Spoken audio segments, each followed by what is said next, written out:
Hello everybody, hopefully we're up and running, and welcome to another episode of Discussing Resilient Podcast live. Big day today. I'm just going to shut this a bit so the glare's not too bad behind.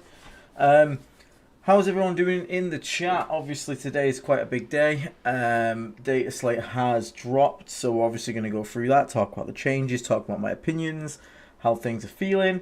I already see quite a lot of you chatting away in the chat, even in the waiting room. I hope you've all been having a nice discussion. Wow, quite a lot of messages as well. But as soon as you guys confirm that audio is all good, we'll sort of crack on into it. And, how's everyone doing today? I suppose is a great way to start it off. Some definite choice words I've got to say on this one.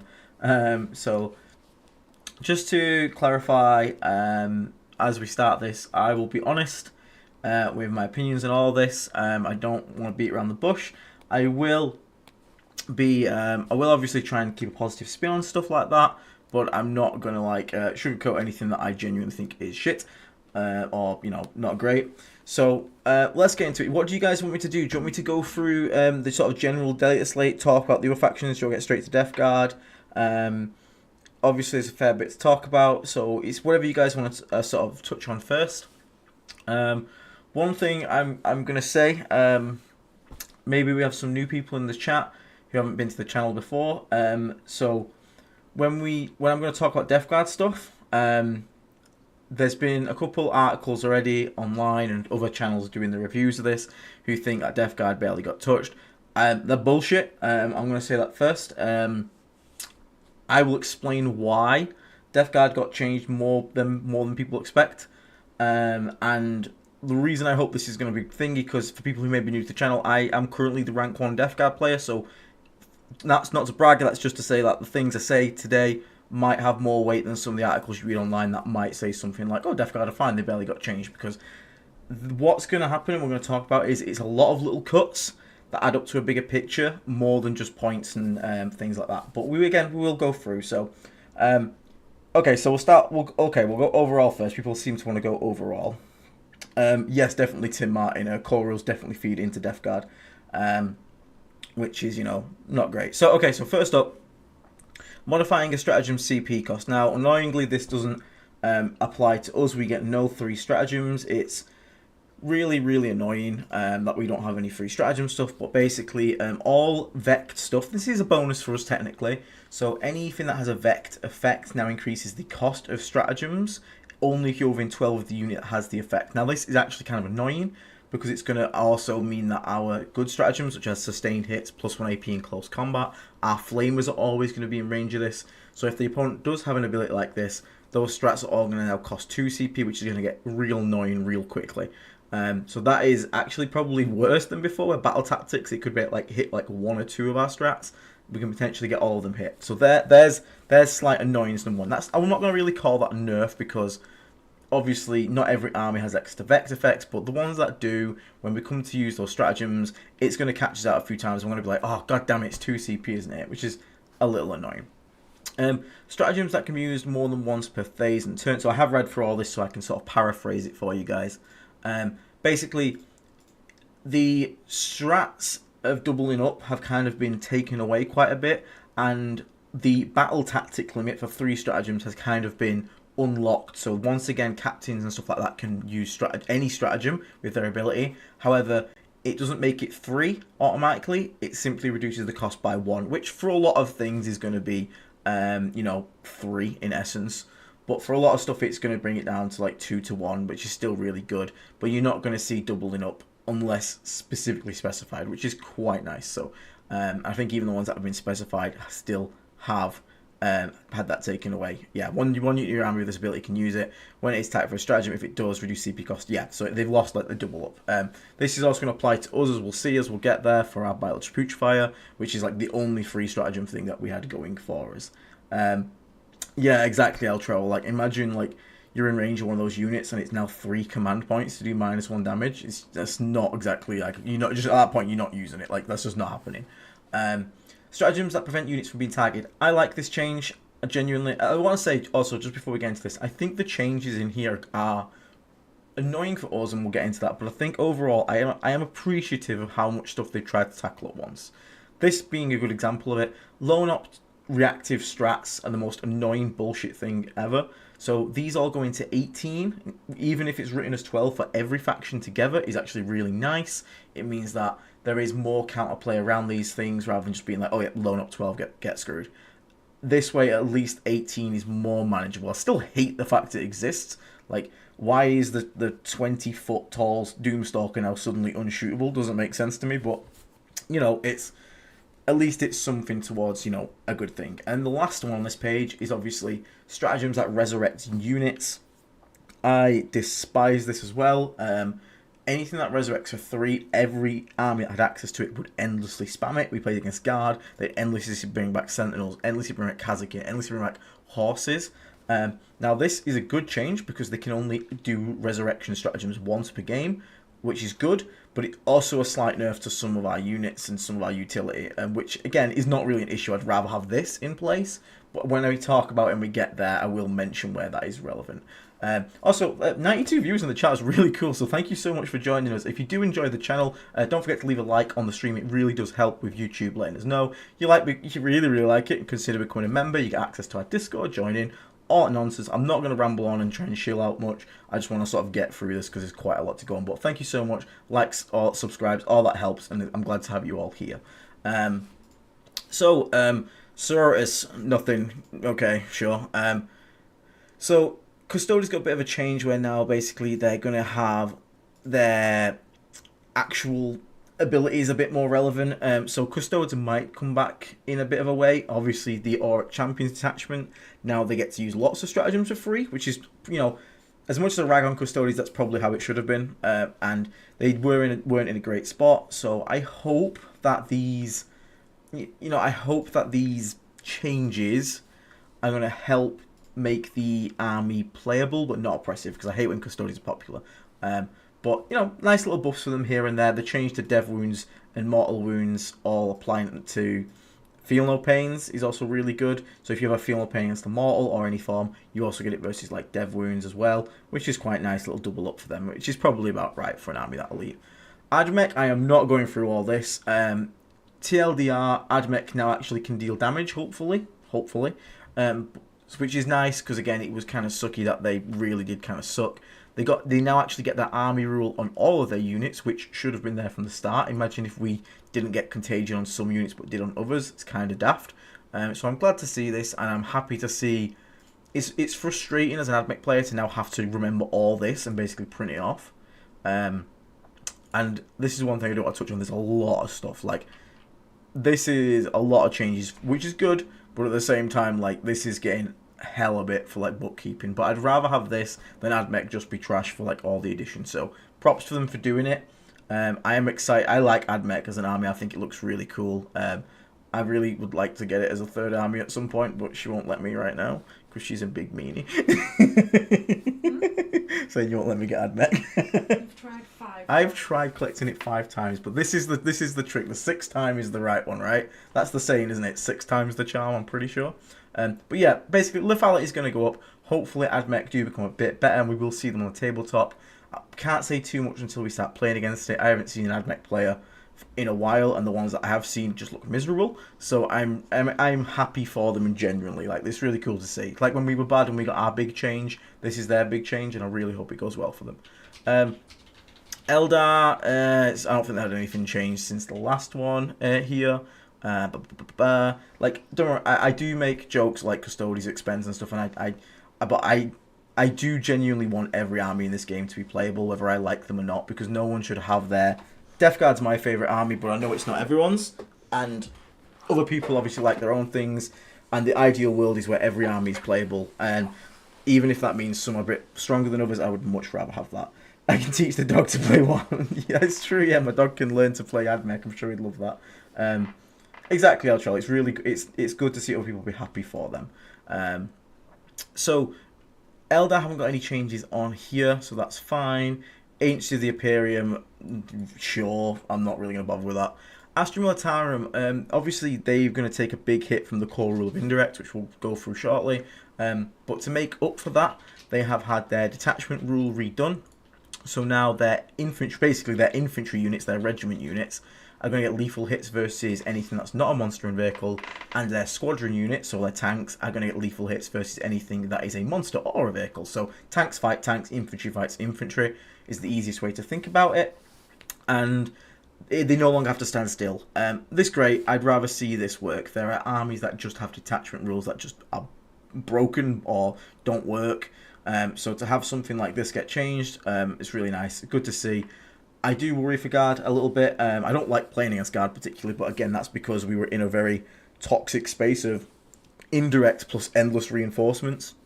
Endless reinforcements is no longer a thing. Indirect is getting hammered pretty hard. So I hopefully this makes more balanced approaches for Guard happier. I hope this makes Guard players happier and not feel as shoehorned into like just, you know, endless spam of bullshit or endless indirect. But we'll have to see how it plays out. Lethal hits is good rule to have.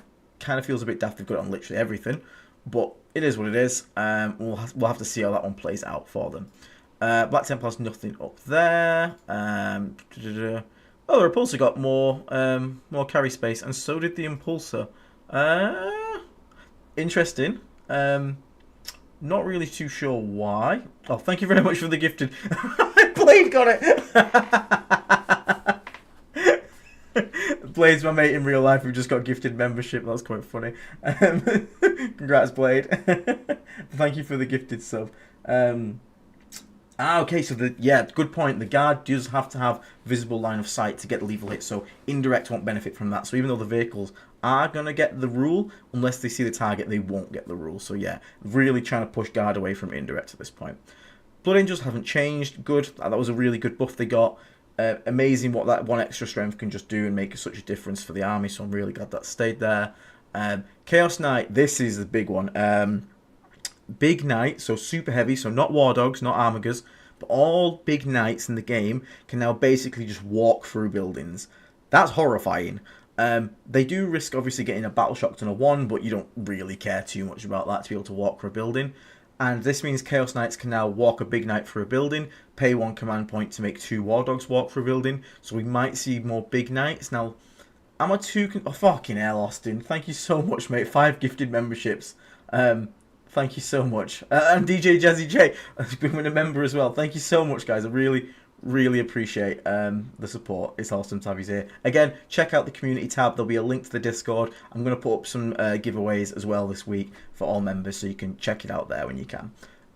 I do agree. I love the knights moving through walls for free. As much as I'm not a fan of knights, anyone that knows me, I don't like knights because I don't like skew armies. But it felt really daft watching, like, again, a 25-foot knight basically get stuck behind a little wall. Then thematically would just run through the wall, and I would rather have more big knights in my games against me rather than the War Dog spam that I'm so goddamn sick of. So any excuse to get the big knights out, because to be honest, they're the coolest models compared to War Dogs. I mean, it can get a nice mix going on. I'm all up for that. It's really cool. And also, Will and Dave are very excited about this and putting them in as allies as well. They're very excited for it. I'm obviously not. I am a Puritan Death Guard, but they're very excited for the possibilities of it, and I can't deny it does actually look very good. So if you are into knights and you do like knight allies, definitely be happy about this change, because you might be very surprised at what might actually become pretty good. Warp Talon's getting nerfed here. Now this one's interesting. I don't mind this change. I think CSM nerfs have jumped the gun a bit. But this one I kind of understand, because it just removes the stupid interaction with Renegade Raiders where you can fall back after attacking basically and then go back into Deep Strike. Removes that, so you basically get the Warp Towns rule, you get the most toxic aspect of it and remove that from the game. Fine with that totally, but you keep the actual rule there. Happy with that, fine change in my opinion. This one's fucking wild. Demons. Demons got a hell of a buff.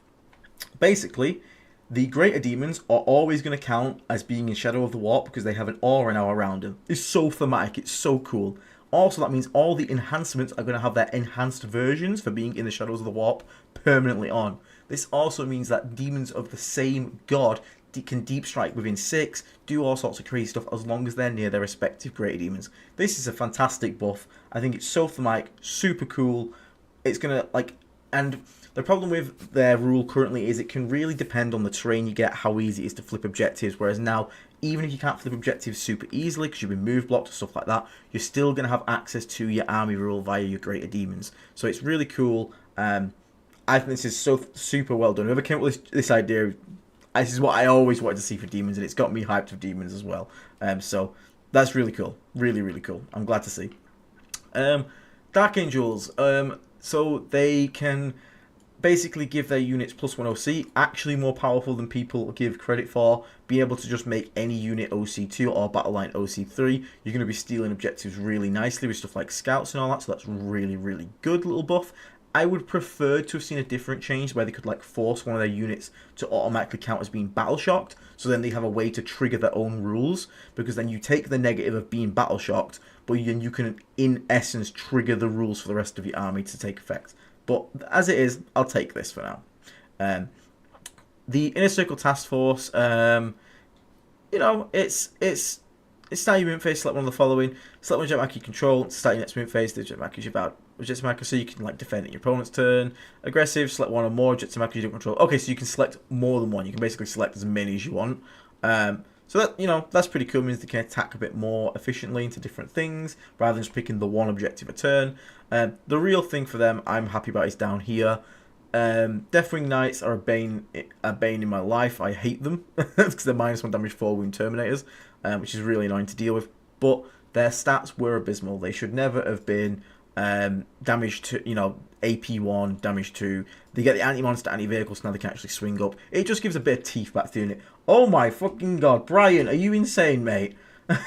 Thank you so much for a $50 donation, mate. Oh my god, you just takeaways on Brian. Nah, takeaways on Brian tomorrow. Thank you so much, mate. Just one for the road, Brian. I know you enjoy that. Yeah, we'll find someone. That's the thing. I'm going to be critical. I want everyone to remember I'm going to be critical in this. I'm going to talk about how I feel, but we'll make it work. We'll find a way. The people that are going to play Death Guard regardless, we're going to find a way. Don't worry. But I do think it's going to be quite a hit and quite an impact. So don't worry about it. We'll be fine like as we go forward. But I just don't like to sugarcoat stuff if I don't feel like it needs sugarcoating. Yeah, this is the thing, Rook. Like, this happens here. Yeah, our Blight Lords don't get anything. And I totally get Deathwing Knights getting it because they're very thematic. But also, the inner circle got AP too. Turns out a 6-foot-long greatsword with power weapon should probably have more AP than, like, a little, like, you know, some units bolt ones with a certain strat on it. So, yeah, well-deserved AP buff there. Actually looking really good. So I'm quite happy with these guys being buffed because when you play armies like Dark Angels or like Death Guard, for example, you want to use your unique units. That is why we play this game. It's what we want to do. We want to use our cool, unique units. Why we pick factions? If we all just wanted to play the same unit, we'd all just play Space Marines with no characters. So seeing that, I would rather a unit get slightly over efficient, maybe a little too cheap, good units that are unique to them, because I just think that's the coolest part of Warhammer. So to see, even if they drive me mad, I will be happy to see more Deathwing Knights, more Inner Circle Companions on the table, and less bloody Ironstorm. Dark Angels is not an Ironstorm army. I'm so glad that's going to be dead. In chat, yes, Blight Lords are even cheap, but don't worry, we'll get there to that one. I think they have had a lot of cool and thematic updates this Dataslate. Yes, I agree, and this is what I mean. Overall, even though I'm going to be critical about Death Guard, I think this is generally probably an overall win for the game. Salt Collector, hey, how you doing, mate? How you doing, Salt Collector, man? Yeah, I genuinely think Inner Circle Companions now actually get to a point where they're actually being pretty interesting and pretty good. Alan Jones, thank you so much for becoming a Plague Marine, mate. I massively appreciate the support. Once again, check the community tab on the YouTube channel, find a link to our Discord, join that Discord, and there is giveaways for members in there that I'll be putting up very shortly, so pay attention. So obviously, Death Guard, the best faction in the game. No changes to our contagions. Now, I'll let you in on a little secret here, guys. I was worrying. I'd heard rumours on the web that they were considering changing our weapon skill and ballistic skill contagion to just be -1 to hit, which means no interactions with stacking or anything like that. That didn't happen, so we'll take that. Even maybe it's made up completely, but that is the rumours I heard. from fairly reliable sources as well. So we'll take that. We'll take that. So good. But the only actual change is going to be the Biologist Putrefier, who has changed now. So once per battle round instead of once per game, which is really great. So it means 3 if he stays alive for 5 turns. That's 5 free grenades. You can target him with the grenade stratagem. Brilliant, for free. The issue is he can no longer do it if you've already done it that turn. So double grenade is dead, unfortunately. So big sad to that. One of my favourite things was to double grenade plus Typhus, a really tough unit to bring it down with mortal wounds. I kind of understand him wanting to get rid of that, but I didn't really ever feel like it was super oppressive. Like 4 grenades in a turn was probably a bit much, but 2 at a turn, I don't think it was that bad. But I will take having multiple free grenades should my unit survive. So really, I'm going to say this one's a net wash. I'm okay with that. Deathwatch, nobody cares. I'm sorry, even GW doesn't care. Sorry. Drakari, nothing changed there since that. Grey Knights are super annoying. They actually did get Vortex of Doom nerfed. They can't target lone ops with their mortal wound thing, but Typhus didn't get nerfed, so we can laugh at that. So we actually got lucky. Typhus can still kill lone ops. Brotherhood Librarian, you're not named, so you're not good enough.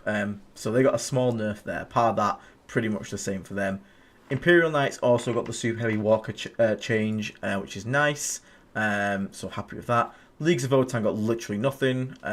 Necrons can no longer do 3-inch deep strikes with Catan. Cool, take it, small little wins. Orcs, so Green Tide only get a 5-up invulnerable if they've got 10 or more models in the unit. Then they go to a 6-up invulnerable. I'm happy with this. Boys shouldn't really have invulnerables. It's kind of weird that they even get a 5-up, but they definitely should have a 5-up all the time. So, especially because you can stack it with Feel No Pain. So that going away, or at least getting worse as they get weaker. I'm happy with that. Tide of Muscle stratagem, small nerf to that. That's fine. Go get them. After your attacking unit is shot, your unit can go get a move. Okay, so yeah, it's a reactive move. And if they got more than 10, they can reroll it. Okay, fine. Biggest one, Mega Knobs going to a Feel No Pain 5-up from a Feel No Pain 4-up. Super happy with this. Feel No Pain 4-up should not really be in the game, in my opinion. It should, and if it is in the game, it should be limited to characters that are specifically meant to be tough. I can't think of one off the top of my head. A giant character that's all about being tough. No, can't. Can you think of a giant character that should be really, really tough in the game? What? Can you think of a character that's like quite large and is all about being tough? Off the top of your head? No? Your army? No, just any army. Yeah. No, I can't either, guys. Can you think of any unit in the game that should probably have a 4-up Feel No Pain, if any? Morty! Really? Maybe I'm barking up the wrong tree on that one, but give me an M, give me an O, I know, right? I would love for Morty to get a 4-up Feel No Pain, but I'm fine with like characters like that potentially getting it. Might be a bit oppressive on him, but yeah, like Xeros for Necrons as a 4. I'm okay with that, but I don't think big units should have, like, Mega Knob should have a 4-up Feel No Pain for, like, 2 whole battle rounds. And World Eater Chaos Spawn, yeah, it's so random. It's so random. Yeah, that one guy, what's his face, Noble? Space Marines, Iron Storm takes some nerfs to the enhancements. Thank you, God. I'm so happy. Iron Storm, I rag on Custodes, I rag on Chaos Knights. I hate Iron Storm more than any of them. Iron Storm and Canoptic Court are my 2 most hated things. Losing these enhancements, which are auras, is so good because the entire point of 10th edition was to move characters away from auras, because when people have auras that buff things, people make big castles of death of lots of shooting. And then they came along and made Iron Storm and was like, yeah, make them all auras. And then guess what? Everyone put like 5 gladiators around a tech marine and 3 redemptors. So this being changed to now obviously getting a points drop with it, which is totally fine, to not being auras anymore. It's a great nerf to the army and gets rid of that problem, which is really, really nice. So I'm happy with that. Mercy's weakness now being 2 command points, good, because that stratagem is silly good. So happy with that. And again, a random repulsor and impulsor buff. I'm going to guess there was a reason for this somewhere. I'm not really too sure why. I guess it's so you can have like 2 5-mans with like a lieutenant and a captain. Maybe that's why they've done it, because they can do like lieutenant captain combos. I'm not sure, but it's good. Sagas, blah blah blah, sure thing. I don't think any of them have really changed. Tau Empire, no changes. Don't need any. Honestly, it's a good book. Just kind of the points we're kind of off in Tau, so we'll see that later. Thousand Suns. Thousand Suns have a lot of feels bad, and Thousand Suns are also an army that is so down to the player playing it. You can come across Jimmy No Score at your local tournament who's doesn't really play that much. He plays Thousand Suns, and they get clapped like easily. Just like, that was weird. Everyone was telling me they're scary, and then you run into Manichima, who then proceeds to turn you inside out. It's very, very different experience, and a lot of it feels really bad for the opponent. So if you're a Thousand Sun player, it's a lot of feels bads for your opponent. Doombolt is a massive feels bad. Turning off armor saves completely is just a massive feels bad. Like, I had my 10 Plague Marines get the Rhino destroyed. They just turned off the saves, and anything that did a wound to them just killed the guy basically instantly. Real feels bad. So, to say I'm bad at stuff, yeah, if your name's Blade and you play Thousand Suns, you're the Jimmy No Score. So, what's changed here is that Twist of Fate now just increases AP for all attacks by 2. So you will actually potentially get some saves, especially on the units with the 2-up saves, like Land Raider. So Land Raider in cover now is actually going to still get to make some saves. It's still going to, be saving on 4s and 5s a lot of the time, but at least you're getting a save rather than just being like, yeah, you're dead. So I'm really happy with that change. Doombolt not being able to target lone operative characters, that's also really nice. Again, outside of 18, moving 18 invisible to Psyker. Yeah, so you still have to be 12 to be lone up, so it has to play lone up like normal. Happy with that. It makes it less feels bad when people just get a character sniped because of this weird Doombolt interaction. Also makes me still laugh that Typhus can still do this. Yeah, unfortunately, AP4 Flamers will still be a thing, Mark. So they're still going to hit real hard, but like if you're like if I play my Votan and I have like this thing, the Hecaton that I'm painting up at the moment, if I pop like Void Armor and I'm in cover with this thing, at least, I might get something. So it's better than nothing. I don't think it's very well designed rule anyway, but it's better than it was, we'll say that. And also, units cannot be selected for this ritual more than once on the double move. Thank God, no triple moves. Because the most annoying thing was, I move forward, I double move, I now spot for indirect, and then I triple move away. Super, super annoying. Or just something going like, Magnus going like from one end of a board to the other in one turn. And then shooting everything. I'm glad that's gone. I'm also glad Binding Tendrils got made into a more normal -2 move advanced charge rather than just halving everything. So overall, good changes. Silly Doombolt Man will still be strong, but they've been toned down a little bit. Honestly, I think this is a book that needs Thousand Suns really needs like a rules rewrite, because it's just a balance nightmare, and the army doesn't get to make lists. You literally start your list with 1,200 points. I was just listening to Dara talk about that, and it was the same thing. It was like, hey, here's Magnus, here's like Araman, here's all the sorcerers, and the rubric, so I can at least get Cabal points. Okay, now what can I do with the last 400 points? So, hope that gets addressed soon. Oh my god, Nid players, you guys are eating good. Nids are... Whew, real happy. So Synapse now gives melee +1 strength for Tyranids, which is really important because Tyranids melee strength was abysmal. The non-emissary is strength 9, which is stupid. Again, it's a 25-foot giant Nid bioform. Why is it the same strength as a rhino? Why does it not room rhinos on 3s? Now it will do, which is really nice. So that's good. Now Synapse also puts a -1 battle shock on everyone, so even if you have a Neurotype, it's another -1, which is really nice, so that's good for Shadow in the Warp, makes it more reliable.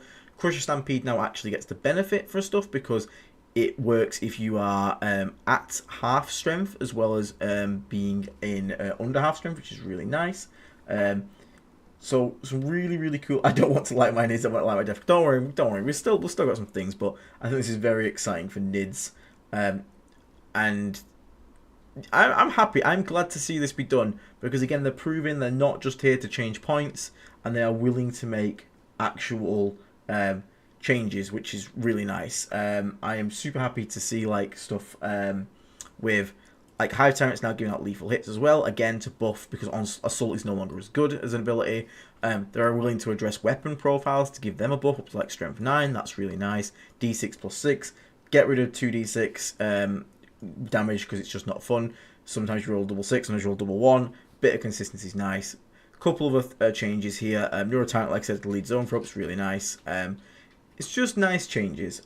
Nids did need a buff, really, Brandon. I won't lie. Nids, they had strong lists. Endless Swarm being one of them, which is now like just not really as strong because they can't endlessly respawn units. But the problem they had was that anyone that wanted to start and make like a take all comers Nid list that wasn't like skewed into like Endless Swarm was kind of struggling, especially with the anti-vehicle, especially with melee as well. Melee felt very underwhelming for Tyranid players, and a lot of Tyranid players. I'm fine for buffs to come to armies to sort of address fantasy, because Nids, people that play Nids, I watch Starship Troopers, that's why I like Nids. I want my bugs to be like clawing people to death, like biting them, ripping them in half.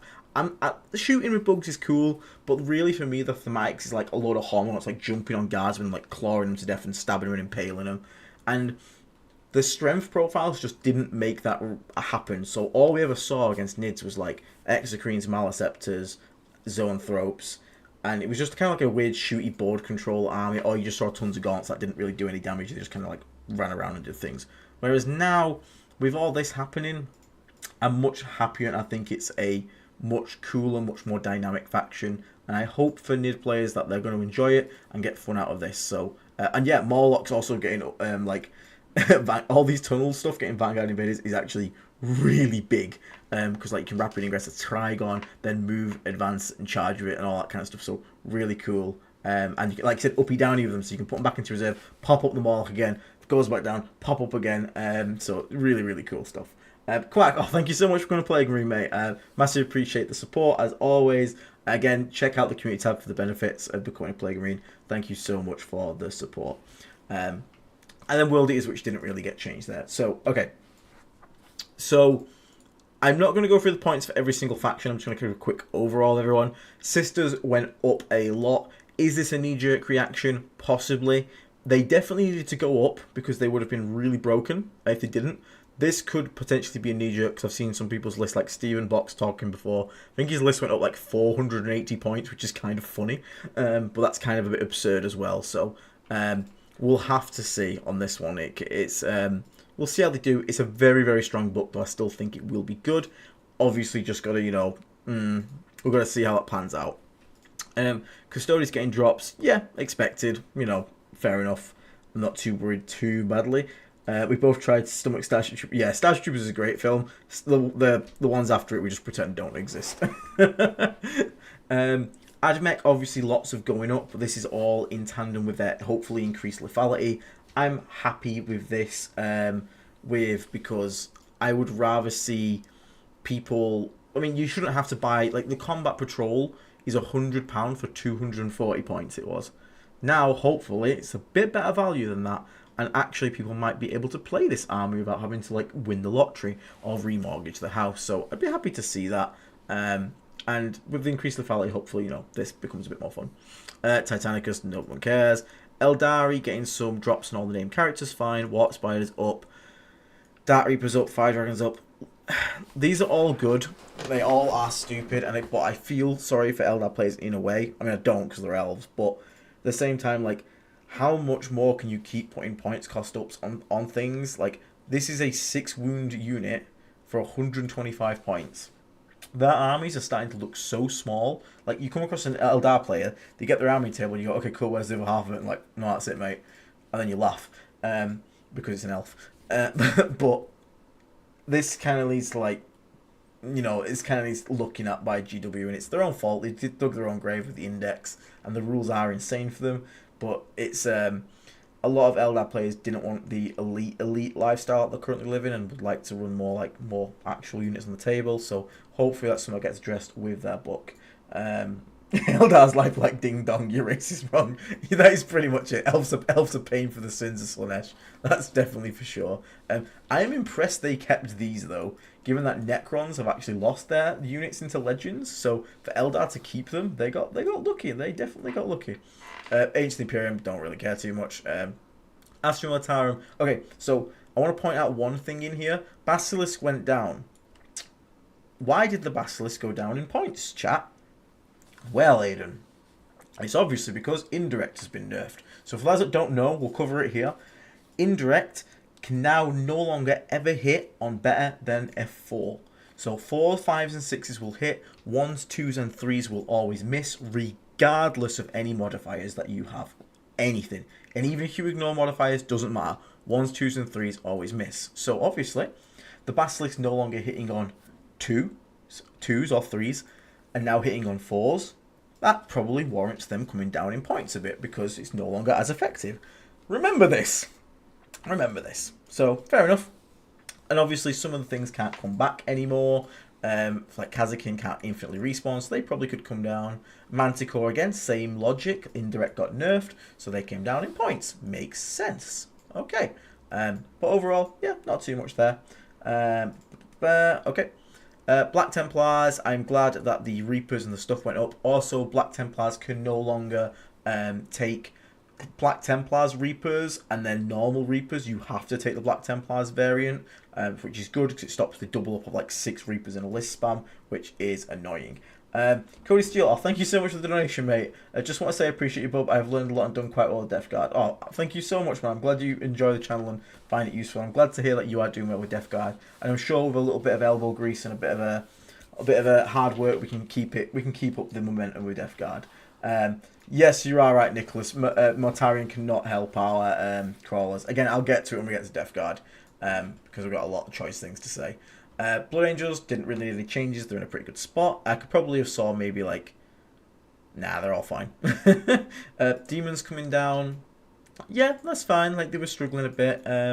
So, you know, seeing some of these units come down is about right. Soul Grinder going to 180 is actually quite interesting as an ally. But part of that, everything coming down, I can see that. Big Knights do come down again. Despoiler's actually quite... Now, I need to remember, is the Despoiler the one that we can customize?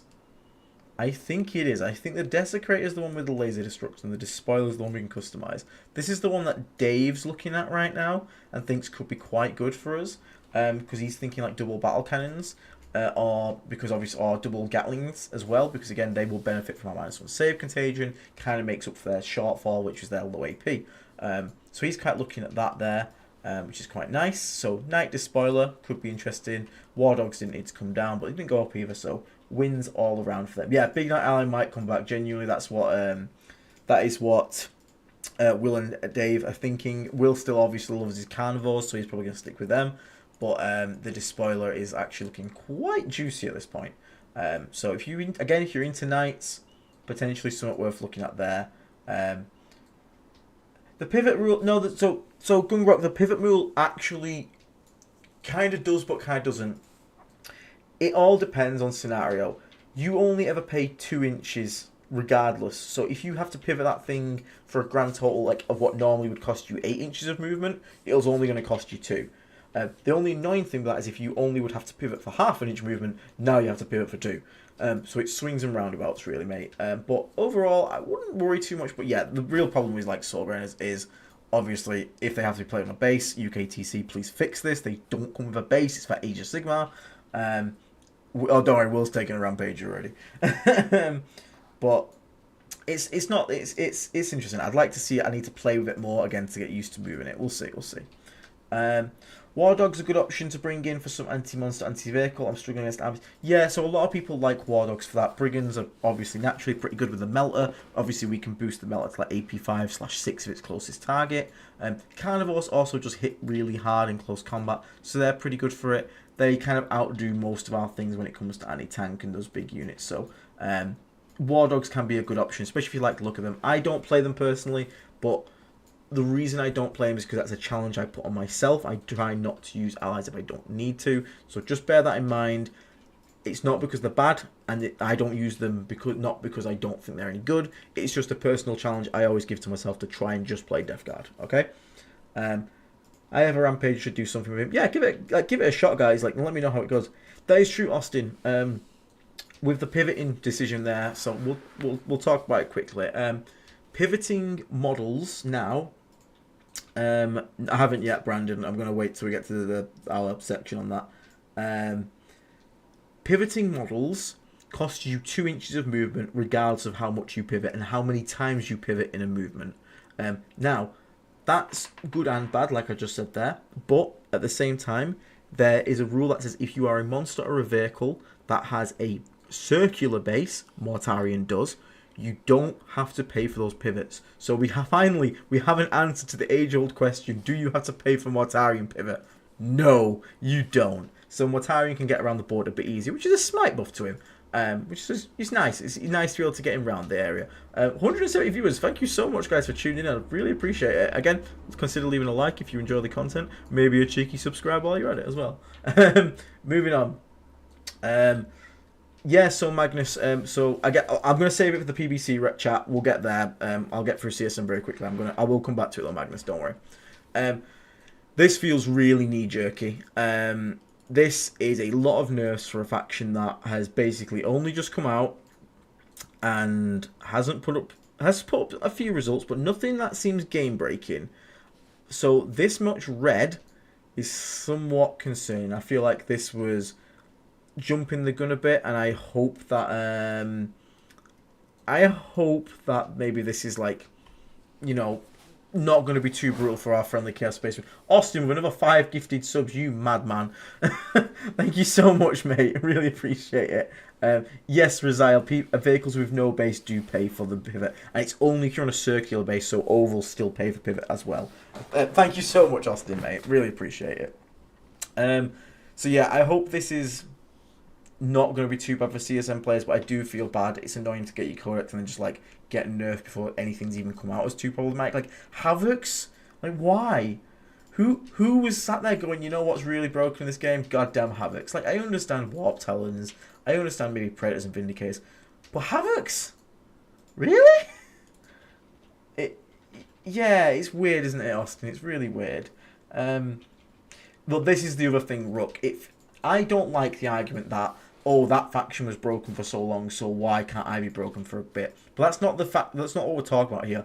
Why did Necrons not get nerfed for so long, yet this is being nerfed, and the Sisters one potentially preemptively, before it's even had a chance to show it? Now, the Sisters one admittedly was a bit more on the nose with how overpowered it could potentially be than CSM. But even then, should we not at least give it a week or two? And then I wish GW would be open to the idea of emergency patches. So it's like, oh, okay, actually this is a problem. I know we don't normally do data slates, but let's just bring out a little patch just for this one faction to maybe just fix it. But at least let's wait for some results first. Because then maybe sometimes when they don't do that, we end up with stuff like this, which is a little annoying.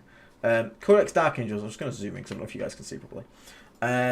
Again, Dark Shroud going up. Yep, it's fine by me. Deathwing Knights going up. Again, they both got buffed. This Dark Shroud was already bullshit, so fine for them to go up. Let's go, please. Don't you dare do it to me. Magnus did nothing wrong. Here we go. What we're all here for, innit, boys and girls? Index Death Guard. Okay. So, first things first. We'll go with the nerfs. Biology Putrefier and Foul Blight Spawn go up in points. I understand this because they are taken in every list. So, Biology going up to 60 points, yeah, probably fair. He does bring a lot to the table for that. And now he's got like infinite free grenades potentially. Foul Blight Spawn going up, a little bit harsh. I'd rather him going to like 55 rather than 60. These are the most understandable things I can see here. The problem is they're kind of on non-negotiable units. Now, if this was done to promote internal balance in the book, this is fucking stupid. Because the problem is, it doesn't matter the fact that you raise the points on these and drop the points on Plague Surgeon, the Blightbringer, etc. Because the problem is, and this is the core fundamental thing of it, you see these two units, the Biology Putrefier and the Foul Blight Spawn. The reason people are taking them and taking multiples of them is because they're actually a good unit. And the reason nobody is taking the Plague Surgeon or the Blightbringer is because they're bad units. And even if you raise the points on the good unit that is usable and you drop the points on the bad unit that is unusable, surprisingly, nothing changes. All you've done is nerfed us. Because I'm still not taking a goddamn Plague Surgeon because it achieves literally nothing. And I'm not taking the Blightbringer because it's very, very niche. And here's the fun thing as well. The niche thing that I defended the Blightbringer was the ability for you to battle shock with PBCs against armies that have respawning stratagems. Because if you battle shock the unit and then you kill it, it can't respawn. So this was a really cool niche little trick that you could use against like local metas where there's lots of guard, lots of endless swarms. They've just nerfed that. They can respawn once, and then that's it. It's once per game now, the respawn stratagems. So Blightbringer's little niche use is now gone. What does this mean? It means the Blightbringer now is even worse. So he's dropped, what, 5 points? Am I going to bring him now that he's even worse than before and was already an extremely niche unit? No. Surprise! Plague Surgeon dropped 15 points. He's now 50 points.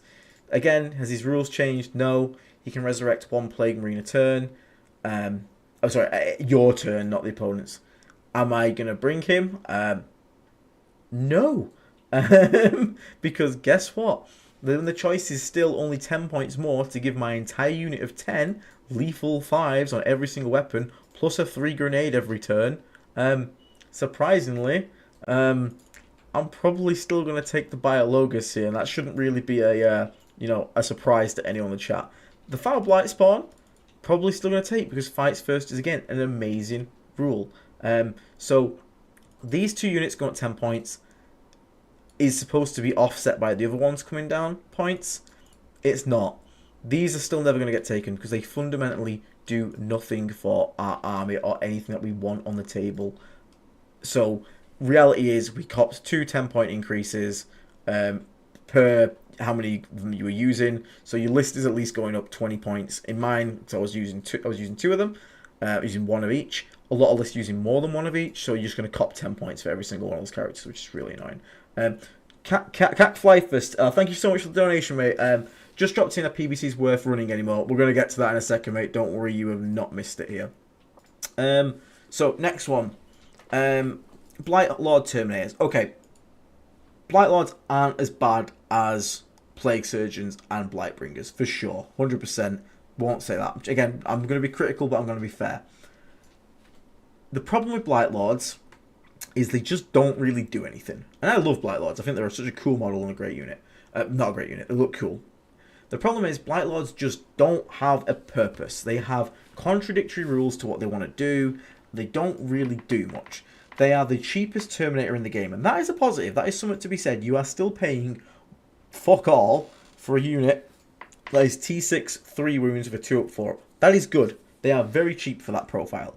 The problem is, we have a profile now of a unit. Again, more super chats. Thank you so much, and thank you very much for the gifted membership there, Lay's Chicken. Congrats to Villaris for getting that one. My ACO list went down 30 points. I want more Blight Lords plus MBH. Blightbringer niche cases now using PBCs and his aura to disrupt full turn actions. Potentially, I don't know if you. That's something I'm not sure of yet. If getting battle shocked halfway through disruption action, or if it just stops you starting in action. So we'll have to see on that one. But back to Blight Lords. So we have this unit that's really good, like, stat line to points. The problem is it's missing punch. It doesn't hit hard. It's damage 1. We've just seen Deathwing Knights and stuff go to damage 2. And all of its guns are kind of meh. The sprayers are good. We all know sprayers are good. The flail being strength 5 and only AP 1 kind of sucks. And also you lose your gun for that, which is rough. So it's not great in that sense. But one thing that could save this unit is, as Magnus did nothing wrong just mentioned, a lot of actions actually require you to survive to your next command phase. So what this means is that you can have Blight Lord Terminators be relatively cheap for an extremely durable unit for its points, and these guys might be your go-to units for completing these kind of actions, because it is quite hard to kill 5 toughness 6 Terminators with 2 up, 4 up. They're not going to do much back, but if they can survive at least, they'll do a better job than Plague Marines will at surviving and score points, and we all know points mean prizes, and points are what win your games. That being said, we'll have to see how that goes, because obviously they'll be competing with stuff like Beasts and Nurgle, things like that, which again are cheaper and can deep strike as well, and obviously have less footprint. But there might be a saving grace to them there, I won't lie.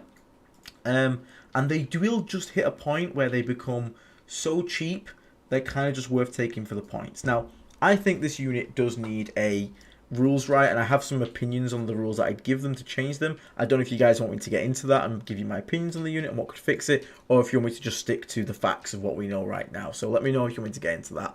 But it's nice to see them come down. The problem is it's still a unit that doesn't really do much. As someone in chat has said, Blightlords fishing for lethals with Lord of Contagion is the only way to get them offense. And it is true. Lord of Contagion in Blightlords is actually pretty good because you have a lot of attacks that will have good AP, especially if you take -1 save Contagion. The problem is the strength and trying to get wounds through. So fishing full rerolls to hit off a Lord of Contagion for lethal hits can actually help them swing up pretty decently. So that's pretty good. So I'm happy to see them come down. Yes, how do we fix them? You want to hit? Okay, right. Okay, we'll go into them. Discussing Resilient Podcast, the first and #1 place for all Death Guard. Oh, thank you so much, Precious Williams. I am trying to make this the #1 like home for Death Guard content. I am. That is my goal, that we can all have like this channel that is here for all Death Guard players to sort of like gather around and teach each other Death Guard and help each other. Okay, so the problem currently we have with Blightlord Terminators is that their rule is also contradictory to what they want to do. They get reroll 1s to wound against the closest enemy unit. This is undone, obviously, because Lord of Virulence can give them full rerolls to wound, which again causes a bit of conflict. But the biggest problem that causes is this is a unit that kind of wants to charge and make melee, and shooting the closest enemy unit means killing the closest unit to you, which often means you're making your charge harder, which is like kind of contradictory to what it wants to do. It also lacks offense. If you want an offensive Terminator, you take the Death Shroud Terminators because, again, they hit way harder, they have the nice flamers, their melee is just so much better, and they even have the -1 to be wounded, which is really nice for them. So what I would like to see happen to Blightlord Terminators, I would like to see Blightlord Terminators be a objective contesting unit. So in the lore, Blightlord Terminators are extremely arrogant. That is how they are described. They are the most arrogant douchebags you've ever met. They think they're unkillable, and basically super annoying. No, Taj, Lord of Virulence gives rerolls to wound and shooting. Lord of Contagion gives rerolls to hit in melee. So I would like to have this rule implemented where if they take an objective, I'd like to see them be OC2 for one, because that makes them want to take objectives and gives them a role of being an anvil. But I'd like to see them, while they're on an objective in no man's land, they get, I don't know, let's say like either like a feel no pain or something, like something to make them tougher and make them hard to kill. And then I would have that rule be even further amplified. So maybe if they got like a 6-up feel no pain on a no man's land objective, I'd like to see it go to a 5-up if you're on your opponent's home objective, because they're that arrogant. They've strolled into your opponent's home objective, like, yeah, come and take it back, bitch. I think that'd be really cool. And again, with OC2, they'd actually hold it pretty decently, and they can become an anvil for the army. So we don't really need to increase the damage output at that point. They become an anvil that our opponent has to try and break, and once they expose themselves, charge, trying to get into combat with that unit, they basically then we can then jump on top of them with our actual damaging units like Plague Marines, like thingies. Yeah, so a bit like a mini non-emissary in a way. So, but it kind of like, you don't have to pick a specific objective. It's just no man's land, you get a 6-up feel no pain, for example. Home opponent's home objective, you get a 5-up feel no pain, and your OC2, so you have a point for them to play for. So Death Shroud become like your little scalpel. You could do infected objective markers, Magnus. The only problem is infected objective markers will only be for that one detachment, and the rule needs to work for every detachment. So that's why I thought maybe just making it no man's land and opponent's home objective would be pretty cool. Yeah, exactly, your objective. I feel like you mean our objective. So if we could make them an anvil unit, the damage output doesn't matter as much, because 5 Blightlords having 10 OC or 10 Blightlords on a point with 20 OC and their defensive stats can really become an anchor unit. And I'd love to see that happen for them, and I think that would be much more fun. Yeah, even something like that, quite OC2 based, the kill unit on an objective, they get OC3 per model until you next after you score next turn, which would be really cool. Yeah, it'd be obvious now properly. I would love to see something like that. I want to see the distinction become Death Shroud are the go in, kill stuff unit and then move on, and the Blightlords are the anchor unit. They're like the one that comes in, secures a point, and it's like, yeah, come try and move us, mate. Weirdly, I feel like the Death Shroud rule would be better on the Blightlords with a -1 to wound, but hey ho. So yeah, we also had Mythic Blight Hauler come down to 90 points. That's fine. It's probably where it should be. I still don't really like them. 90 points obviously gets to a point where they're good for their profile, like defensively. Like it's still a toughness 9, 10 wound demon engine, which is nice. It's quite tough. They sit now with bloat drones, which I think is fair, and they should both sort of exist around that 90 point bracket. The problem is I still don't. They're still so whiffy. Like 2 multi-melter shots, which is still only strength 9. It's only +1 to win versus vehicles, not vehicles and monsters, which means it's really annoying when you go into something like Nids. That one change would have made it a lot better. But it is what it is. They're okay. The problem is that they already weren't taken, and they're not being taken because of points. 100 points and 90 points isn't the biggest difference in the world. It's nice for them to drop. The biggest problem I have with them is, like I said, they're just really whiffy, and they don't hit too hard into the targets that you want them to, and their melee is kind of like not great. Don Hooson does like the haulers quite a lot, but even he admits like they're not as good as they used to be last edition. I still think bloat drones are better. I agree, Austin, because the fall back, shoot and charge is really nice. But at 90 points, maybe maybe. But the one thing I want to sort of touch on this one, so really quick, got chat. PlayStation should also be able to attach the Blight Lords. That would be nice. That would be cool if they could do that. How do you feel about 2 model Mythic Blight Hall unit? Yeah, so again, that's another good point, Madun. Madun, however it's pronounced, I apologise. Yeah, they'll be great for doing those are actions again that require you to survive an entire turn. So again, tough unit that's not too expensive for you to like lose, and they're going to be quite hard, tough to crack. So they can be good for that as well. So like that's a slight good thing going for them. So yeah, I could see them being used for that as well.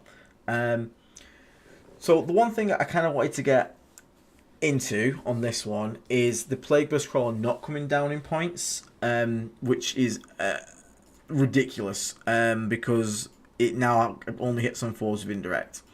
Not only that, a lot of people who are basically looking at Death Guard and making articles on videos on Death Guard and like, oh, Death Guard barely got touched, they got like minor changes, that was it. Okay, they don't understand the full context of everything.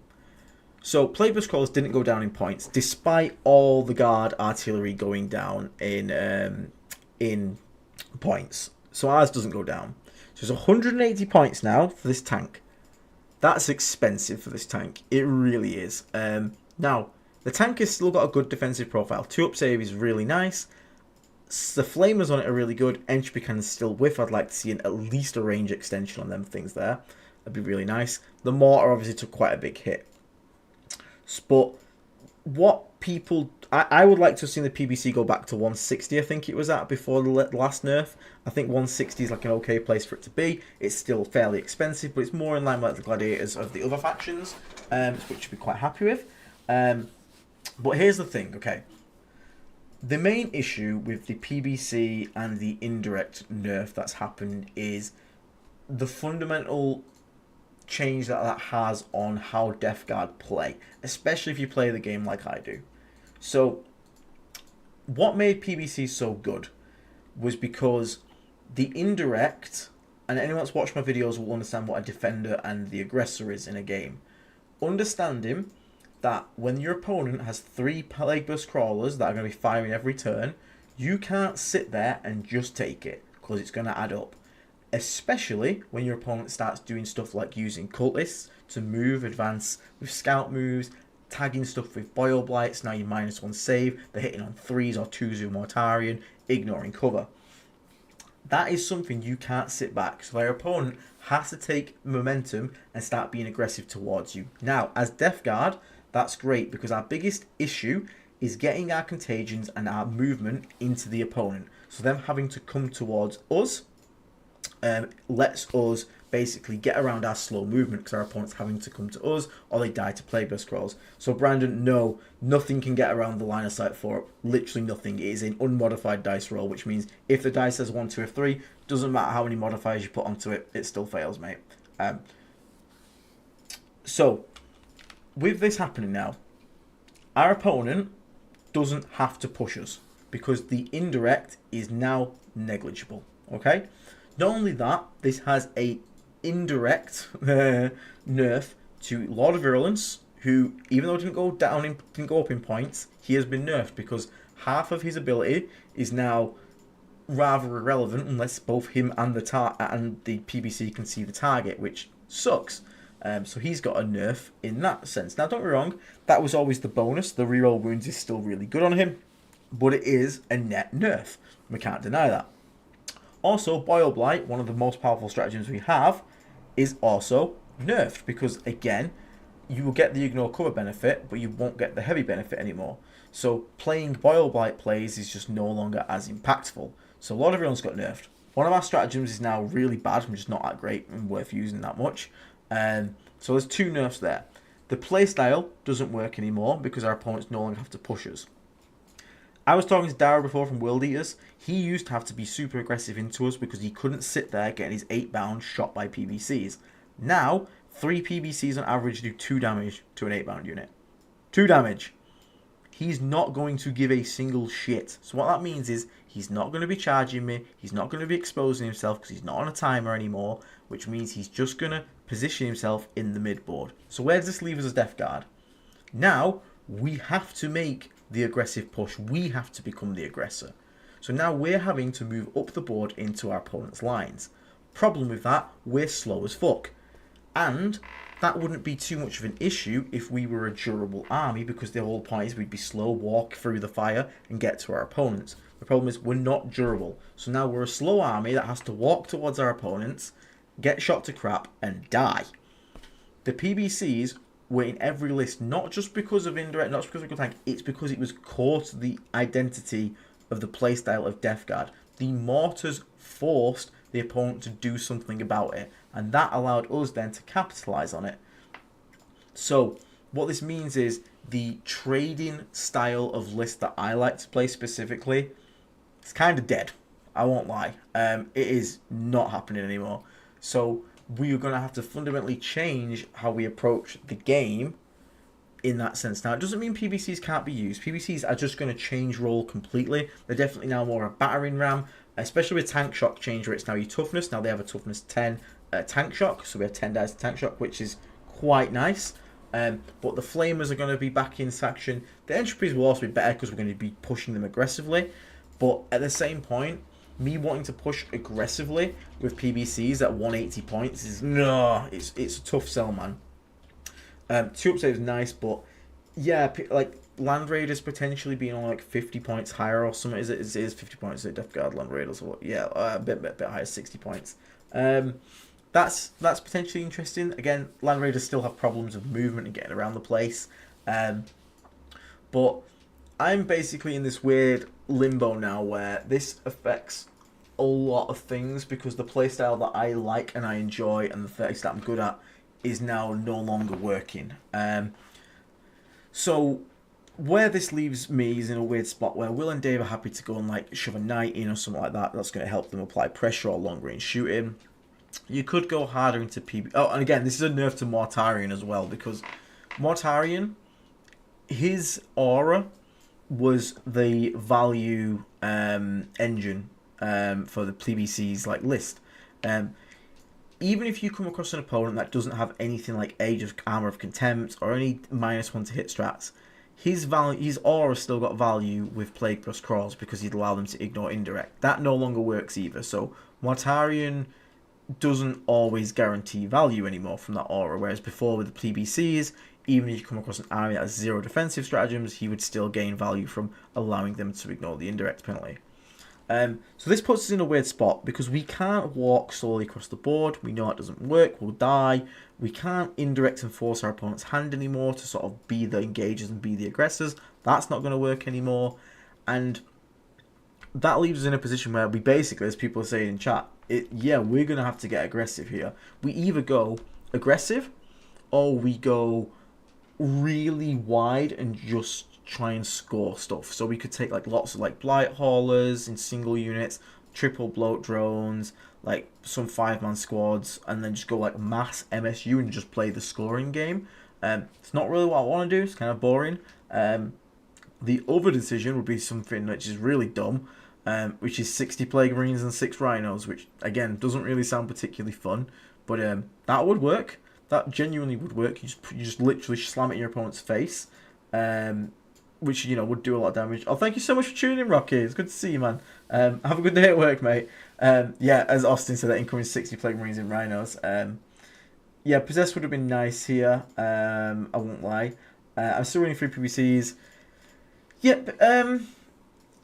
The PBCs could potentially still be okay, but they definitely just change in role. Yeah, that's the other problem going. Like, scoring game with slow movement is just not really fun. I like the PBCs because it forced my opponents, like I said, do something, come into the middle of the board, and that's when the brawling started. That's when you could jump on them with stuff like Plague Busters and all that. Plague Bust is still really good though, so there's that. But then there's other things in the game as well that are kind of like hurting a bit. So for example, you can no longer fall back or advance and grenade, and this is fine. Change in general, because you have certain armies that have like 12-inch move infantry with jump packs that had grenades, and now they can no longer go 12 plus d6 and grenade. Okay, they still move 12. We needed every little ounce of trick we could get in movement because we're a slow army. So being able to like move, advance a biological squad, or even just 5 Plague Marines onto an objective, and then maybe still chuck a grenade to get some damage out and finish something off, was really important. Because that means we don't have to just be stuck on a 5-inch move and give up all of our output. You can no longer do that. You can't advance or fall back and grenade. So those little, again, these little cuts really hurt an army that was already lacking for movement, because any trick that we had to still be able to do certain things like a bit of damage output with our movement gets nerfed. We can no longer advance in action. That's gone. We can't fall back in action with the bloat drones. That's also gone. And a lot of people are overlooking these little nerfs here, these little cuts everywhere that are going to like really hurt Death Guard in terms of like both scoring and also like getting around the board. You're right, Raziel. That's what I mean. There are some things that do make us better in terms of Prior Nexus, and like Heroic Intervention is now 1 command point. That's really good buff, especially like, again, unfortunately it doesn't emphasize the Foul Blight Spawn, because 1 command point Heroic Intervention with a fight's first unit is incredibly powerful. So, but again, I feel like all this is doing is going against the idea of trying to get list diversity, because that makes me want to take a Foul Blight Spawn even more. And that makes me also just want to double down on Plague Marines, which were already like really good in every list. So this Pegasus Crawler being like nerfed to shit makes me honestly, like, my first idea was like, I'm just gonna run 60 Plague Marines and 6 Rhinos, which is boring as shit. Like, I have this entire book, I want to use all of it, not just like resort to Plague Marines. But the change the Plague Bus Crawler playstyle hits us for is kind of painful. Now, Plague was still good. Again, Lord of Virulence now becomes a bit more questionable. Still really good with 6 Death Shroud for the reroll Overwatch wounds and shooting phase, which is nice. But Lord of Contagion is also like pretty damn good, and Tyranids is obviously all going to be there. Without taking Predator Structures instead, Predator Structures are good. I like. This is the thing. There's also the one where you go to like triple Predator Destructor. Instead of Plague Crawler. Again, the problem is it doesn't allow the same playstyle. You just become like a more shooty gun line, which is not bad. Like, Predator Structures are still really good. So you probably might see a transition away from, because again, if you take triple Predator Destructor over triple Plague Crawler, you got 150 extra points there to play with, because obviously they're 50 more per. So you can actually get a bit more benefits there on the Predators, and then you can take some more units. But this is what I mean. I'm wondering if we just start looking at the cheap units now and just taking as many as possible. Maybe we go back to like 3-man Death Shrouds. I saw at Doubles event how much work a Lord of Contagion and 3 Death Shroud can get done. So that might be pretty good. So that might be pretty cool to look at. Again, maybe we go to like MSU Blightlord tournaments and we just focus fully on scoring. And again, yeah, this is the thing. Like Gumrock says, like, people want to play the unique Death Guard stuff. We don't really want to play like Predator Structures. I'm fine to play Predators, but like, I'd rather play a Plague Bus Crawler because it just looks way cooler to me. True, Land Raiders potentially could be interesting. Again, Land Raiders for me just don't work because UKTC terrain is just evil and hates them. But I'd like to see Defilers again have problems moving around. which kind of sucks. Because again, they could be interesting. I think we're going to be in a weird pickle of a place. Now, someone just said 45% win rate Death Guard again. I think there's going to be a few potentially rough weeks. Now, it really does depend how Pariah plays out and what other people do to their lists. But, man, it's the playstyle, and annoyingly, a lot of my videos are now invalidated, like the Plague Bombardment guide and combo, that's now gone, which is obviously as a content creator is like annoying. I won't lie, that's very frustrating to happen. But a lot of people, this is what I'm trying to say, I'm just hoping I'm getting across to you the point that a lot of people on a lot of other platforms are just looking at the sheet and going, oh, it barely got changed, maybe you lose like 10 points. But the reality is a lot more is getting changed than people think. So I still think there'll be a playstyle that will work. I just think we lose the indirect, which means we now possibly have to be more aggressive, and stuff like cultist early boil bite plays become a lot less impactful. So maybe like we like bringing a unit of cultists is good. Maybe we don't bring 2 anymore because again they're not going to do too much good. Hey Bob, how you doing, mate? A bit of a sad day for us, isn't it, mate? Yeah, that's exactly Rizal. There's so many changes that have happened. There's going to be a lot of things that are going to be changing, and it's going to be Wild West for a bit while everyone sort of figures out where the faction lands. I wouldn't be surprised to see Death Guard drop in win rate. Will we recover from it? Probably. But I don't think we're going to be at 50%. I think we're at 48, 49, which is, again, fine. It's alright. It's not too bad. But it's definitely going to be... Yeah, that's the thing I was thinking about Quack. Maybe like some of this like big MSU scory playstyle. We still have... The thing is, when we can see targets, we still do absurd damage. So that's still going for us. So our flamers are still really good. Our damage output isn't a problem. The problem is just going to be how we interact with other armies and how we start doing stuff. So if the Pariah missions emphasize them having to expose themselves more like that, then that's going to be good, because then the job of the Plague Call isn't going to be missed as much. And then maybe we look at Predator Destructors who are just going to do more damage than these guys would. But if it becomes like a weird like hidey cagey one, then it's going to really suck for us and we're going to get ran circles around. So it kind of depends what comes strong. So my initial thoughts are Orcs are going to still be pretty good. Not worried about that. We can kill Orcs. That's a fine matchup for us. Sisters really does depend how much the points have screwed them over. Sisters could be an interesting one for us to fight. Ironstorm being gone is good though. I will say that. Yep, we got Plague Marines obviously getting a benefit from battle line stuff in Pariah Nexus is also really good for us. So that is also nice to see. We still have a lot of good units. Like bloat drones are still fantastic. Plague Bus, if anyone in the chat tried Plague Bus yet, I want to know if anyone's tried out the Plague Bus and got some fun stories on that one, because I love Plague Bus, man. Yeah, that's what I'm thinking. But I'm thinking like a lot of Plague Marines at the moment. I don't particularly want to do it, but could be it. Blight Lords in 5-mans might be worth playing with, just again for scoring, because again they can like survive until potentially the next command phase, whereas like 5 Plague Marines wouldn't, so that could be interesting. For only like what 65 points more, it's not the worst in the world. I still think Predators are really good. I think they'll still be a mainstay. I still think Death Shroud are going to be good. I still equip them the same Noble. I think I still think I equip them the exact same Melter Gun, Plague Spewer, Plasma Gun, and then 3 heavy plague weapons, which is going to be a thing. Mr. Goodcat, thoughts for my current list? It's really hard to say, mate. Like I said, the first thing gave was Windmill Slam like 60 Plague Marines and 6 rounds in, because it's just, it's really simple and it really works. Like that would work. It's got the pressure, it's got the speed. People can't kill it all at once, and when it does connect, it's going to roll over some people. It really depends where the other lists go for where we go as well. My game yesterday, the Plague was killing Abaddon on the rest of his Terminator unit, and then two Obliterators next turn. God bless you, Plague Bus. God bless you.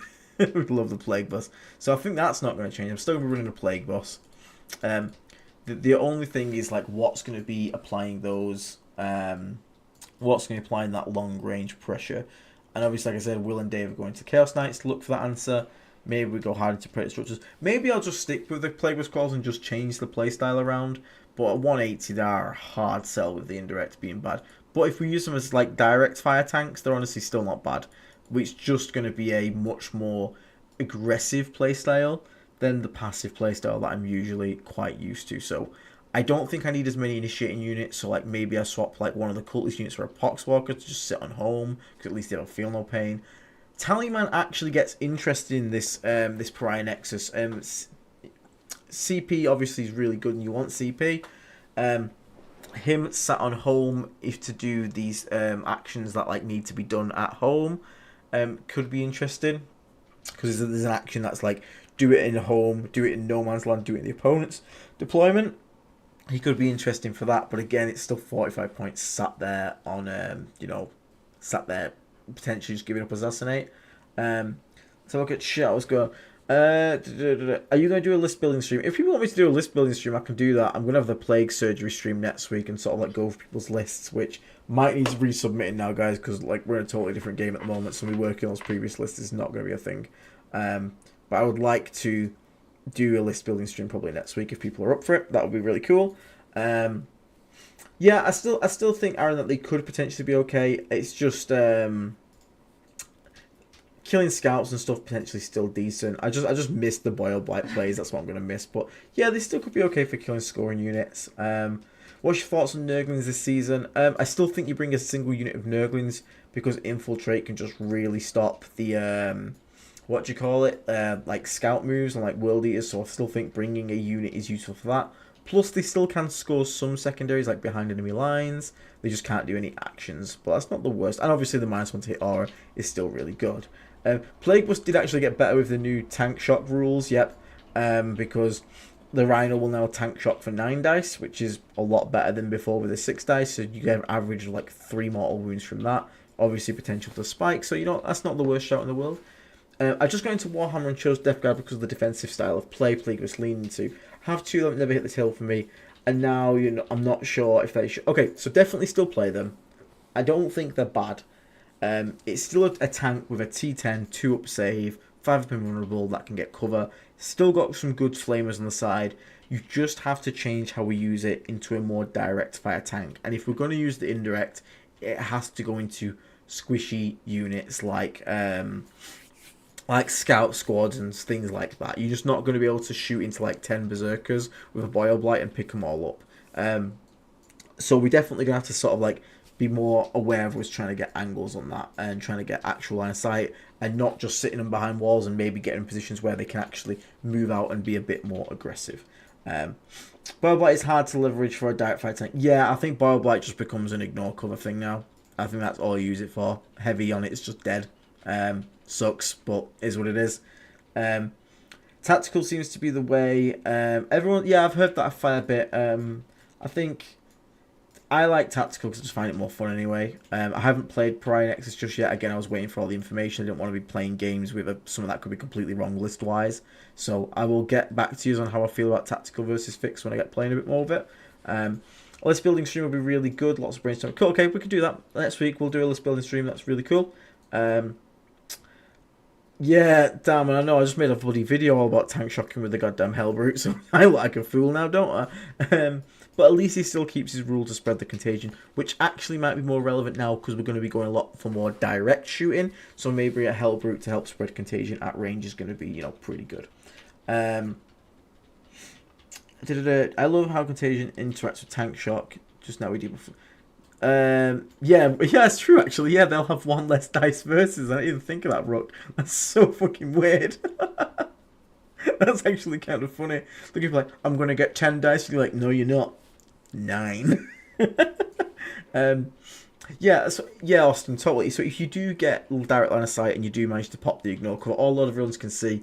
Like I have shot units direct with PVCs and they do work. So it's not like they're terrible. It's just the turn 1 and 2 player style that's going to have to change, and it kind of hurts, and how we approach melee matchups is no longer as easy, I don't think. Melee matchups was something we didn't really struggle with, whereas now I think melee matchups are going to be a lot more interesting and dangerous for us, so we need to be aware of that.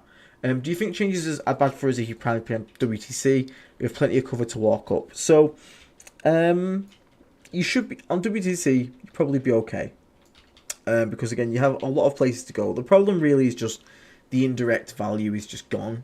and picking up units with indirect was something that our opponent really had to play around and respect. Now they don't, so they're gonna have to like, they're really gonna have to like not. We're gonna have to give them reasons to come and get us, which actually incentivizes stuff like 5-man Plague Marine squads, because we need to put units and objectives that are going to force our opponent to come deal with it.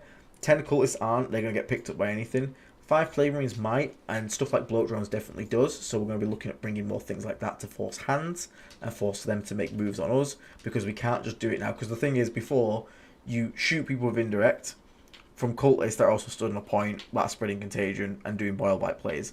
They can't leave the cultists alive, because the cultists will just run to the next unit and do it again next turn. And they also have to be aggressive into you, because they can't just sit there letting the Plague Scrolls fire. That's now gone. That is dead. That doesn't work anymore. So it's going to change a different playstyle, a different mentality. I don't have the answers just yet, but I've got some things to try, and I'll get back to you on it, how it's going to work.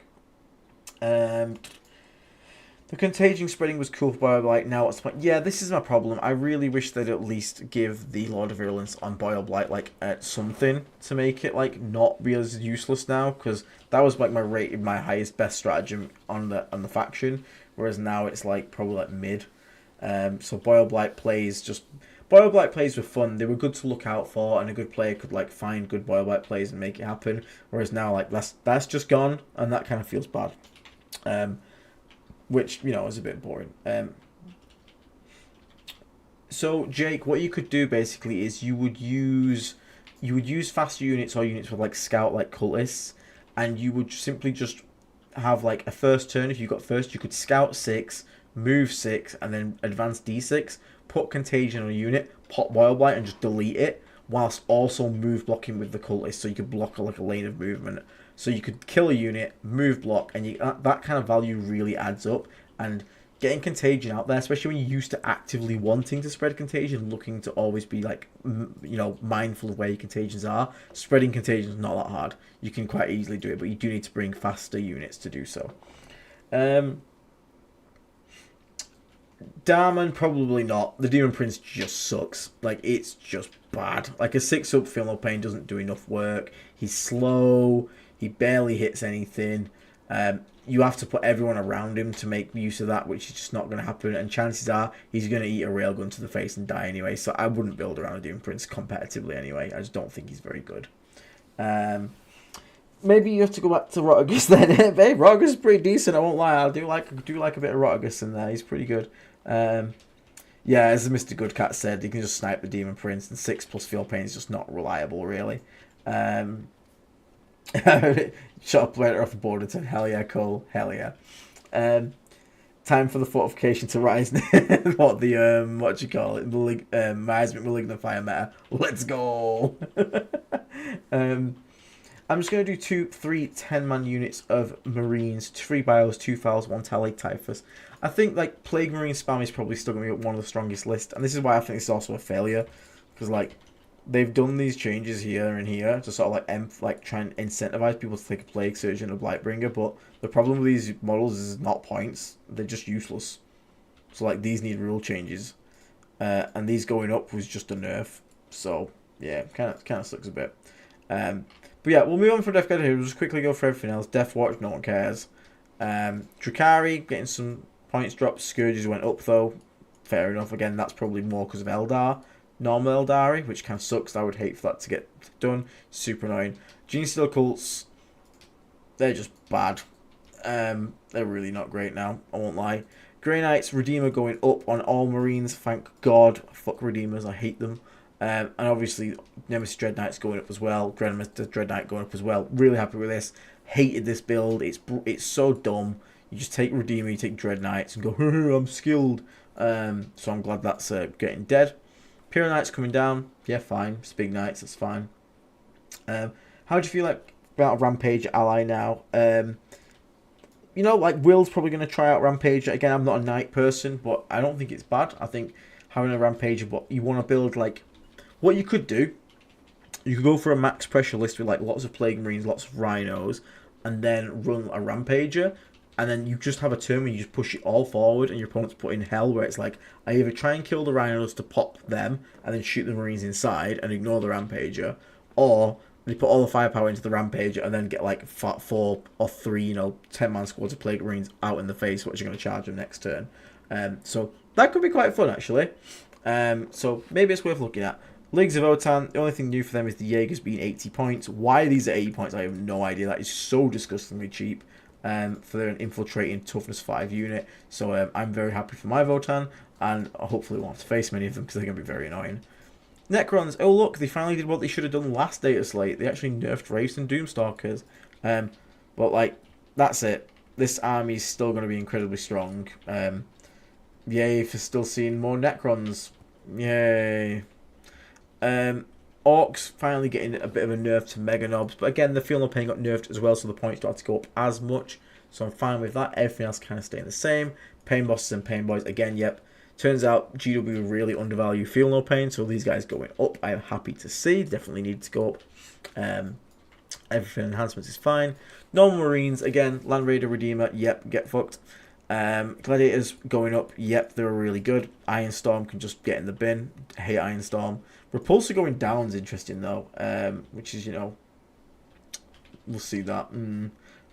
They did nerf Hypercrypt in Catan, yeah, so they no more 3-inch deep strike in Catan, which is nice. Star Raven Gunship going up, good. Planes just nightmare to balance, get them out of the game. I like planes, they're cool, but they just don't work for balancing reasons. Space Wolves copying a nerf, so Wolf Jail is going to get a bit of a nerf. There's no Space Wolf players really near me. I've never seen a Space Wolf player. I don't think they exist. I think this is all just a meme. I think people are lying to us and Space Wolves don't actually exist. Because who would actually play this faction? Nobody knows. Yeah, CSM Vindicate got nerfed from the SM1. I'm going to guess that's because of their interaction with Dark Packs, but that's a bit dumb because you pay for that by not having like oaths. Like that is your version of like their army rules, so a bit weird. Tau got like bandits, actually like bandits. Hammerhead going up, the only thing. All the Crisis going down in points, plus the Pariah Nexus changes to Joe doesn't exist. Joe's not real. That stream is actually an AI forged stream. It's not real. Just be aware, Mr. Tripp. Whenever Joe talks to you, it's not real. It's an AI. It's Skynet.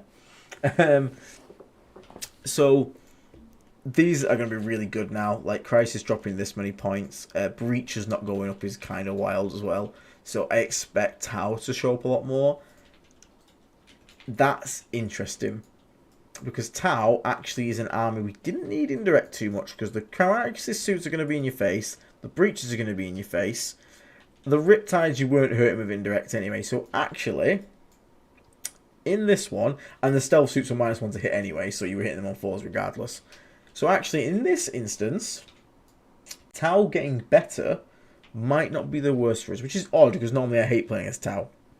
But it doesn't. What I'm saying is Tau being good isn't as painful for the PBC passive indirect build being bad.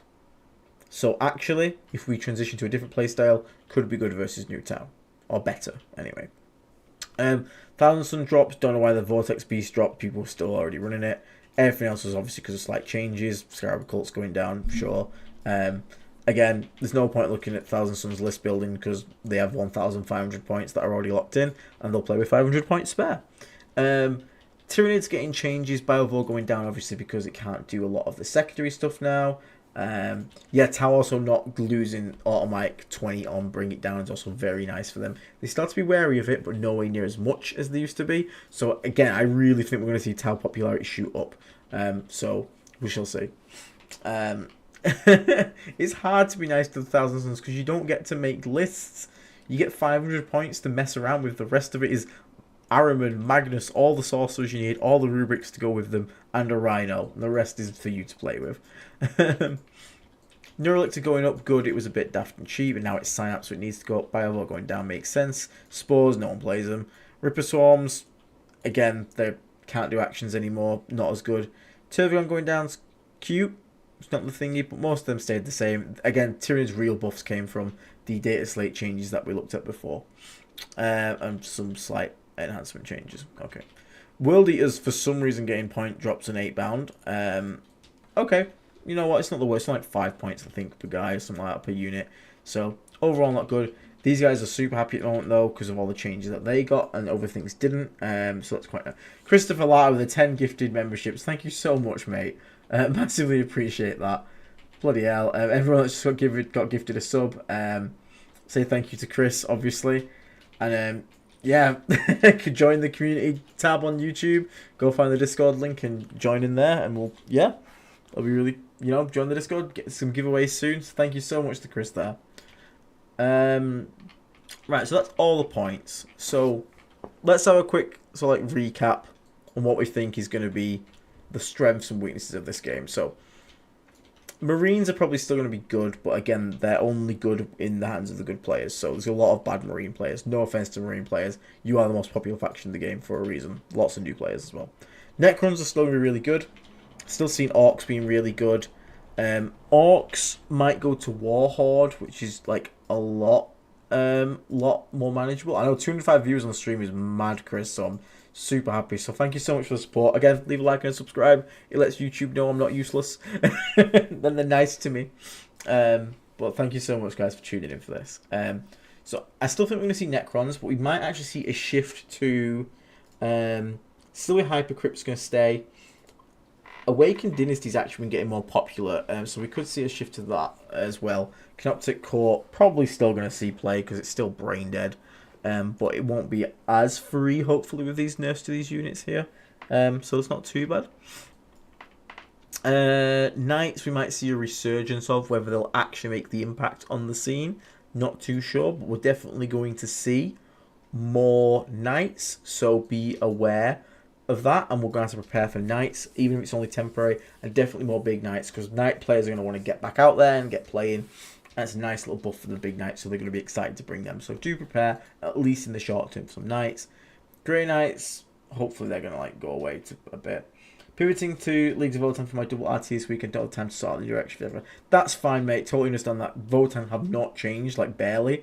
Well, they haven't changed, so if you know how to play the Votann, that is definitely a safer thing to go with rather than trying to pivot and figure all this out in one weekend, so don't feel bad about that. GSC, don't feel like we've got to worry about. Drakari, again, not really got to worry about.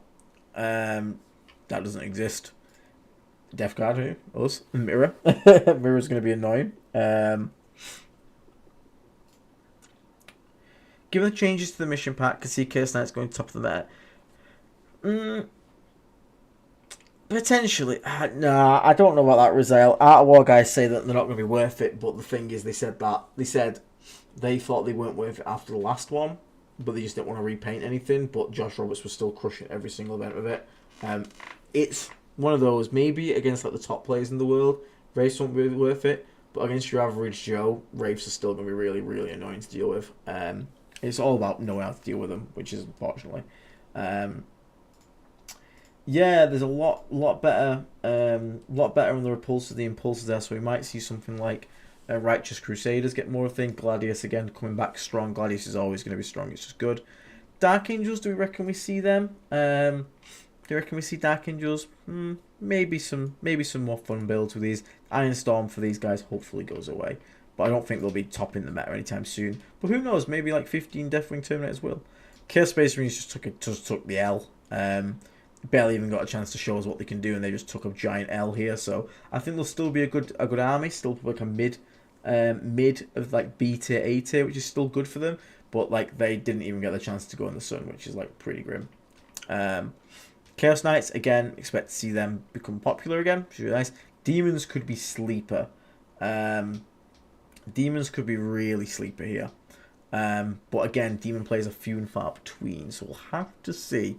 But if this works out as well as it looks on paper and as cool as it looks, I think you could be surprised by a few really dedicated demon players absolutely caving your skull in. You spoken about sisters yet? Yeah, we touched on sisters. Tim Martin, thank you for becoming a Plague Marine, mate. Thank you so much for the support, man. And welcome to the Plague Marines. We touched on sisters and obviously all the red up here. Where is it? There you go. The rules are still insane. That's the problem. And now sisters could be put into a position where they end up being like Eldar, where the rules are so insane they can't get normal points costs, which kind of sucks for the army. People that want to play lots of models, but the rules are still really strong, and people that know how to use this army are still going to do well with it. All this red doesn't mean it's a bad army. It just means it's going up in points. Could it be a knee-jerk reaction? Possibly. But it's still going to be really, really, really strong. S tier, though, like broken S tier, probably not. Maybe just S tier normal, or at least high A tier still I'd recommend. So I think we're going to see, so Tau, I think, could really get a resurgence and do really well. Whether it be broken, I don't think so. I think it'll just be good and strong, which is nice. Orcs, I still think are going to have final list that works. Marines will find a list that works. What do you call Marines? Like, yeah, Blue Angels and Black Templars will still do well. Custodes will probably see a resurgence, so bring out your anti-infantry splamers. So, you know, we get to kill more Custodians if they come back to the scene, so that'd be really cool, which is quite nice. To sort of summarise this up, obviously I'm going to chat with the guys a bit more. We'll have a podcast episode. I'm going to sort of wrap this up now. But if I was to summarise this up, I think the biggest winners of this slate are definitely going to be Tau. Tau definitely got a big win off this one. I think that technically Darkin's got a big win for flavour, but whether it'll actually be that good on the tabletop, not too sure. Custodes and Mechanicus, obviously. In Mechanicus, we've got to see how it actually plays out. But like with the changes, at least they're showing that they're trying to change it and make it good. So I'd say they're the good winners here. The big losers of this data slate. And Demons. Demons also big buff. They got big win. Losers of the data slate, definitely like Death Watch, just like basically just completely forgotten. Losers as well, we'll go for CSM. Obviously, CSM just took the L big time. So unlucky for those guys. Knights obviously got a win. Not too much, actually. And Tyranids obviously got a big win. I wouldn't say too much took a direct loss. Obviously, Sisters. But again, is it a loss? Because they were going to be a bit daft. You know, we'll see. And Custodes obviously got a big win. But what I'll say is it's definitely going to be a different meta. Now, the people in the chat say I'm using Death Guard. So with this change, I need to play out what way I'm taking the army now. It can be a bit daunting. Don't worry too much about it, is what I'll say. Like, just play what you were going to play right now. If you're not bought stuff, obviously that's a bit different. Try it out. See how it feels in the mission. Because again, I'm talking all this theoretically at the moment. I need to play myself. We need to get playing now. We need to get reps on the table. And we need to start getting the results. And we'll start seeing. I'm still going to run my same list first. Because I want to see the impact of the indirect changes. Whether I need to bring more scoring things. Don't just like wipe the slate clean if you've already got a list that works. Try that first and start identifying what is working, what isn't working. So we'll be all right. I think we'll be okay. But I definitely think we probably took the L a little bit. We took a bit of a loss on it. Probably a bit more than people would probably make out. A lot of people say we came out average. I think we are losers overall.